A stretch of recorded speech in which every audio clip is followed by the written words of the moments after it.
Hello, you're watching News Mongolia on MNB World, and I'm your host, Jaradma Tushinjarad. On the News Mongolia today, second phase of a program strengthening the response to gender-based violence in Mongolia launched.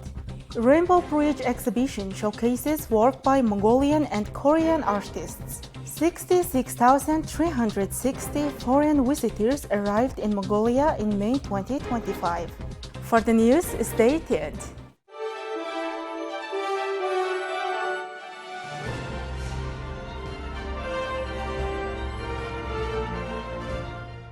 The second phase of a 5-year program to address gender-based violence in Mongolia was launched in Ulaanbaatar on June 10th. Funded by Global Affairs Canada and implemented by the International Development Law Organization from 2025 to 2030, the project aims to improve protection and services for survivors of domestic violence. The launch event marks the second phase of the Strengthening the Response to Gender-Based Violence in Mongolia initiative. Despite progress, domestic violence remains widespread in Mongolia, particularly affecting women and girls in nomadic herder communities. Legal frameworks, such as the 2017 Law on Combating Domestic Violence and the 2022 Law on Legal Assistance, have strengthened protections. The newly established Family and Youth Court will bring a more specialized, gender-sensitive response to cases. However, challenges remain. To basically tackle the challenges that women face women and children, when it comes to gender-based violence. Unfortunately, there are a lot of cases of gender-based violence in Mongolia. 1 in 2 women face violence from an intimate partner in their life. 9% of women will face gender-based violence before the age of 15. So it is a very important issue that needs to be tackled. It's an important issue that we as Canada really care about. This is why we have agreed to fund another phase of this project with IDLO. With the establishment of the Family and Youth Court, operations are to begin on January 1st of next year. Under this project, specific activities will support the court's work by providing training for judges handling such cases and guiding the cooperation among law enforcement agencies. The second phase of the program will address these gaps through applied research, cross-sector capacity building, and improved coordination among professionals. The program will support the launch of the Family and Youth Court and continue strengthening the civil society organization forums, domestic violence services, and advocacy. It also aims to engage men and boys in promoting healthy behavior and provide psychosocial support to frontline service providers to address issues like vicarious trauma.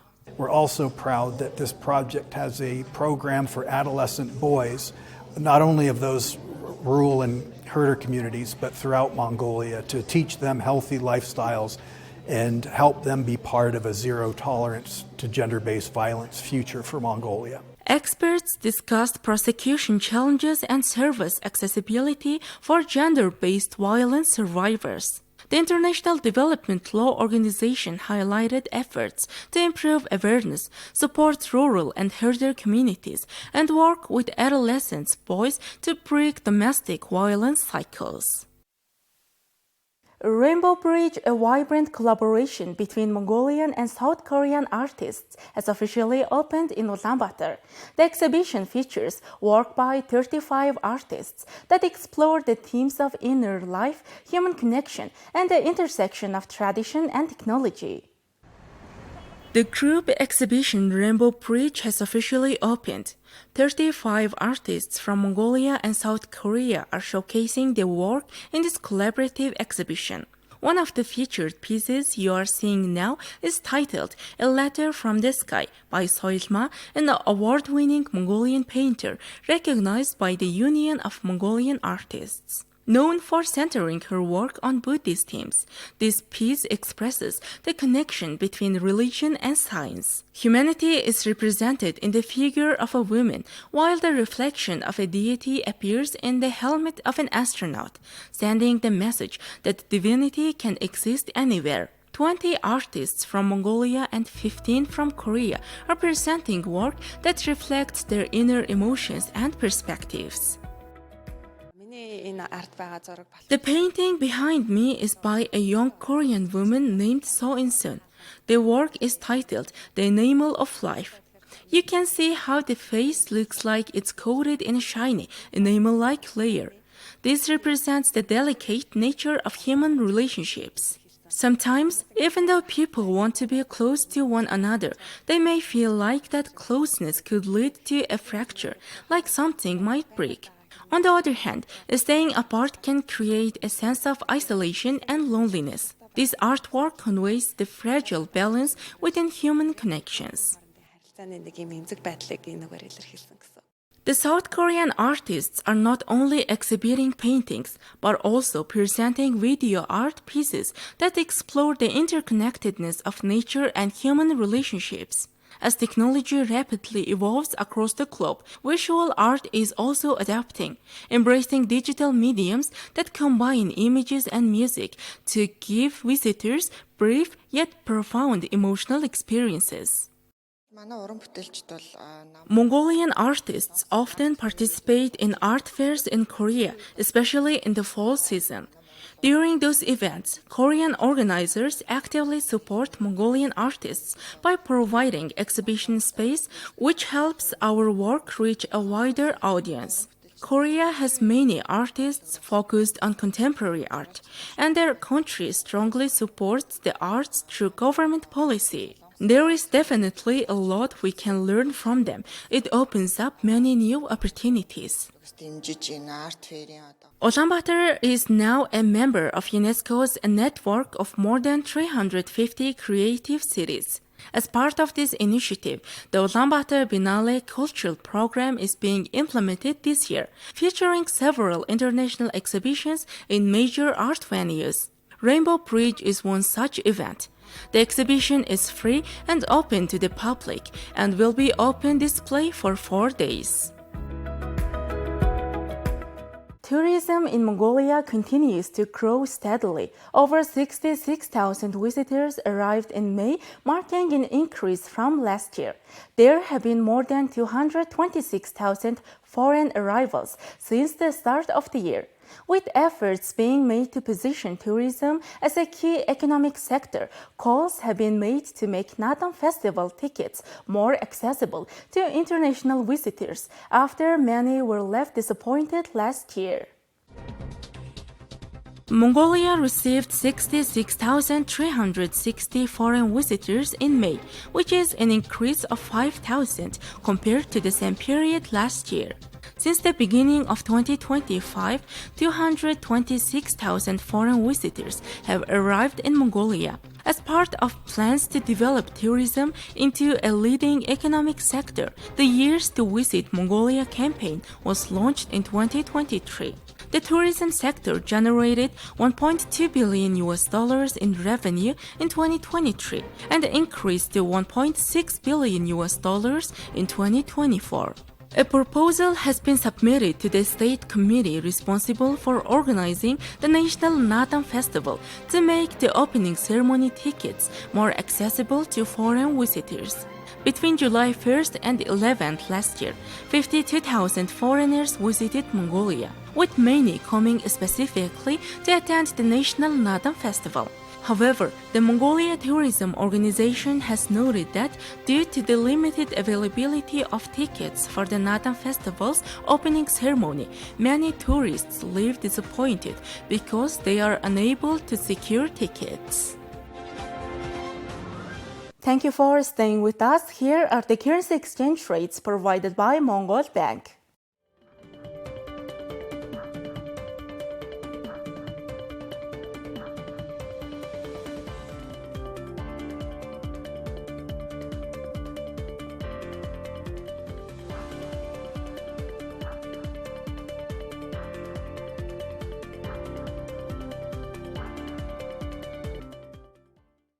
Next, our program will turn our attention to foreign news, partnered with international news agencies. European Commission President Ursula von der Leyen announced a major €1 billion investment plan to safeguard the world's oceans, support coastal communities, and strengthen sustainable fisheries. Speaking at an international conference in Nice on Monday, she said the funding will be allocated to 50 targeted projects that aim to boost ocean health and improve livelihoods dependent on marine ecosystems. Von der Leyen also unveiled key elements of the European Union's new Ocean Pact, a strategic initiative aimed at tackling some of the most pressing challenges facing the marine environment. The pact includes ambitious goals such as reducing plastic pollution, restoring degraded maritime ecosystems, renewing the aging fishing fleet with sustainable technologies, and intensifying efforts to combat illegal, unreported, and unregulated fishing practices. I'm very proud and very grateful that today we can present our first ever European Ocean Pact. What a wonderful day to celebrate that. We will strive to cut plastic and nutrient pollution by half within 5 years. This can be reached. We should make this effort, my friends.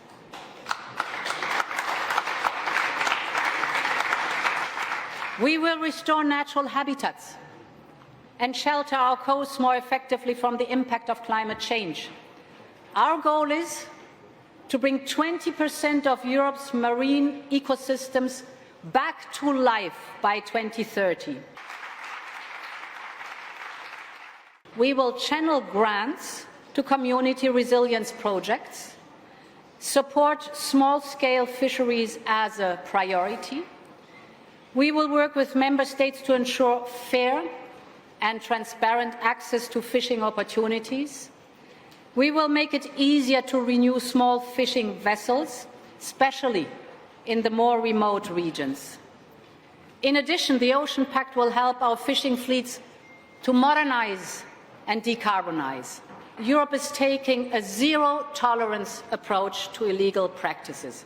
Zero tolerance. We want to stop the criminals moving between neighboring countries. For achieving this, we will develop regional partnerships in the Mediterranean, in Western Africa, and in the Pacific. In Europe, we will use our digital registration of fish catches to help prevent illegally caught fish from coming into the European Union. There is a funding shortfall to support ocean conservation, to support ocean science and sustainable fishing. So, my friends, I'm delighted, proud and grateful to announce today that Europe is investing €1 billion in 50 projects around the world. The conference highlighted the urgent need for enhanced marine protection, as experts pointed out that only 2.7% of the global ocean is currently effectively protected from destructive activities like overfishing and resource extraction. This figure falls significantly short of the international 30 by 30 target, a global commitment to conserve 30% of the world's land and sea areas by 2030. Environmental organizations such as the Marine Conservation Institute stress that more concrete actions are necessary if this goal is to be achieved within the remaining time frame. All right, that's all for today. Thank you for staying with us. We will see you tomorrow with more news and updates. Goodbye.